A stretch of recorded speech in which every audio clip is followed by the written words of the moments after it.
வணக்கம். ஆகாஷ்வாணி புதுச்சேரி செய்தி சுருக்கம் வாசிப்பவர் நாராயணசாமி.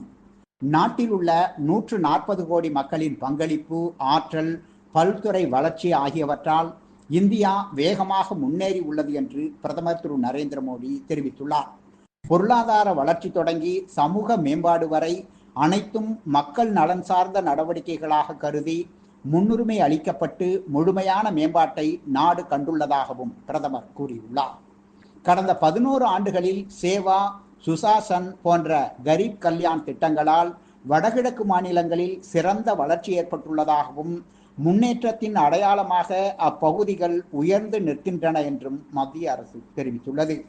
கடந்த 11 ஆண்டுகளில் இந்தியாவின் வளர்ச்சி பயணம் குறித்து நமோ செயலி மூலம் அனைவரும் பங்கேற்க வேண்டும் என்று பிரதமர் திரு நரேந்திர மோடி வலியுறுத்தியுள்ளார். மத்திய வர்த்தகம் மற்றும் தொழில்துறை அமைச்சர் திரு பியூஷ் கோயல் இன்று சுவிட்சர்லாந்து மற்றும் ஸ்வீடனுக்கு பயணம் மேற்கொண்டுள்ளார்.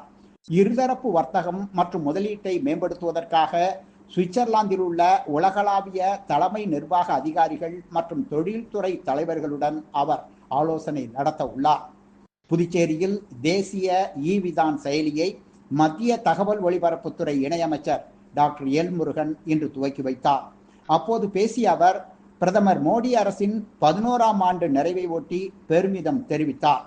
வேளாண் வளர்ச்சிக்கான மத்திய அரசின் விக்சித் கிருஷி சங்கல்ப் அபியான் பிரச்சார இயக்கம் இன்று புதுச்சேரியில் கிருமாம்பாக்கம், பிள்ளையார்குப்பம், ஆலடிமேடு, பன்னித்திட்டு மற்றும் நரம்பை உள்ளிட்ட கிராமங்களில் நடைபெற்றது.